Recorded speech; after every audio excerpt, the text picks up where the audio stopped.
Kaloy, marami kang hindi alam. Alam mo, parang masyadong matigas na ang puso mo. Sino ba nagturo sa iyo niyan? Hindi ka naman siguro tinuruan ng nanay mo ng ganyan.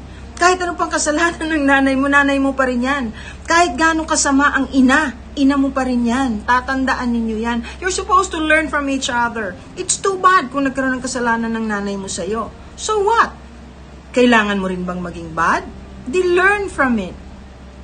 Help her learn from it also. Hindi yung ganyan. Hihiyain mo yung mother mo.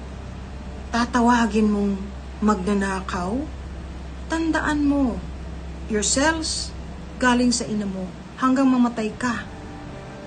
Kahit patay na ang ina mo, yan ang tutulong sa health mo. Yan ang reason kung bakit ang galing mong athlete. Tanga.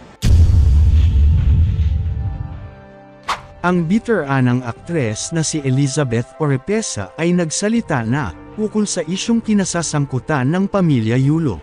Ano kaya ang masasabi ni Elizabeth tungkol sa isyong kinasasangkutan ni Carlos Yulo? Tara, alamin natin ang buong detalye. Panoorin ang buong video. Kumusta mga idol? Mayroon naman tayong bagong chika sa inyo. Bago yan, welcome sa channel ni Mr. JV. Mukhang hindi na rin nakapagpigil si Elizabeth at nagbitaw ng matatalim na salita laban kay Carlos Yulo. Ayon kay Elizabeth, masyado na raw bastos at walang galang si Carlos sa kanyang ina. Sa isang eksklusibong panayam, ibinahagi ni Elizabeth na halos kumukulo ang kanyang dugo sa tindi ng galit dahil sa nakikitang pambabastos ni Carlos sa kanyang ina. Sinabi ni Elizabeth na masyadong matalim ang mga salita ni Carlos laban kay Angelica Yulo. At para sa kanya, hindi tama ang ganitong asal lalo na sa harap ng publiko. Dagdag pa ni Elizabeth, ang asal ni Carlos ay hindi magandang halimbawa para sa mga kabataang sumusubaybay sa kanya. Natatakot siya na baka may mga kabataan na guumaya sa asal na ipinapakita ni Carlos. Aniya pa ni Elizabeth, bilang isang anak, hindi raw dapat tinatroto ng ganito ang magulang. Ayon sa kanya, ang pagtulong sa magulang ay isang responsibilidad na dapat manggaling sa puso. Hindi raw mabuting tao si Carlos kung ganito ang ipinapakita niyang asal sa babaeng nagluwal sa kanya. Sinabi rin ni Elizabeth na kahit ano pa man ang nagawa ng ina ni Carlos, kahit pa masama ito siya pa rin ang ina at walang makakabago doon. Kaya naman walang karapatan si Carlos na pagsalitaan ang kanyang ina ng masasakit, lalo na ang tawagin itong magnanakaw. Dagdag pa niya, wala raw karapatan si Carlos na bastusin ang kanyang ina, kaya umano'y huwag masyadong makapal ang mukha. Dahil sa tindi ng galit, hindi na napigilan ni Elizabeth na murahin si Carlos. Ayon pa sa kanya, kahit naging masama pa ang isang magulang, bilang anak ay kailangan pa rin itong igalang. Binigyang diin ni Elizabeth na ang ina pa rin ni Carlos ang tumulong sa kanya mula sa simula. At ito rin ang dahilan kung bakit siya naging mahusay na atleta ngayon. Ayon pa kay Elizabeth, nasasaktan siya tuwing may naririnig siyang mga batang sinasaktan ang kanilang mga magulang sa pamamagitan ng mga masasakit na salita. Ipinaalala rin niya kay Carlos na kung hindi dahil sa suporta ng kanyang mga magulang, hindi niya mararating ang tagumpay na tinatamasa niya ngayon. Sa mga huling salita ni Elizabeth, sinabi niya na sana ay magpakita si Carlos ng respeto sa kanyang ina.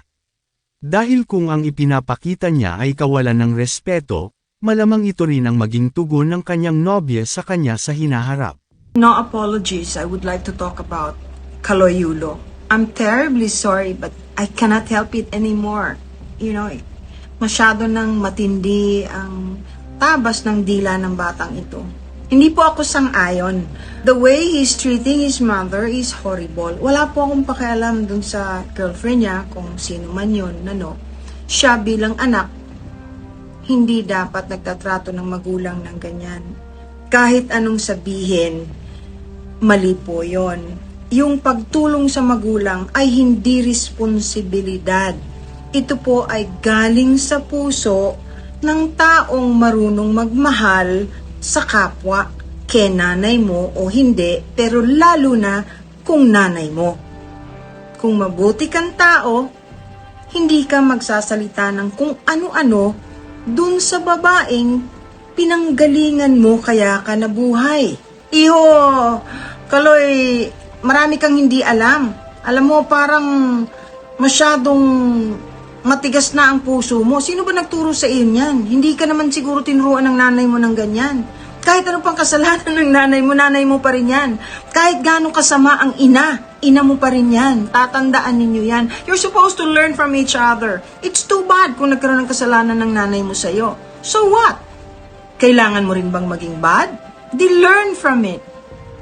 Help her learn from it also. Hindi yung ganyan. Hihiyain mo yung mother mo.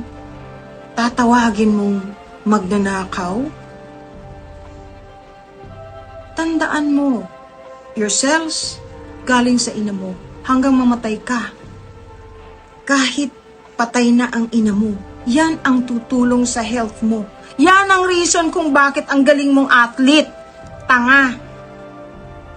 Huwag mong sasabihin hindi mo kasalanan na pinanganak ka. Kung may puso kang tao, kung may kasalanan na ang nanay mo, patawarin mo. Huwag mong binabasto sa social media. Huwag.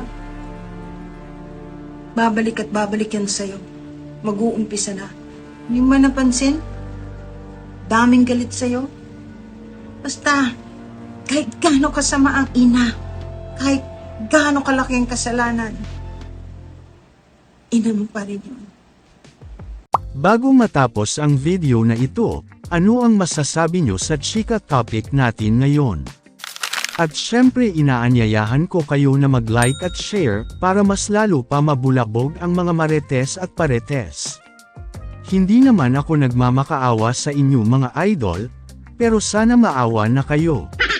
Hanggang dito na lang ang ating video, maraming salamat sa pagtambay, bye-bye!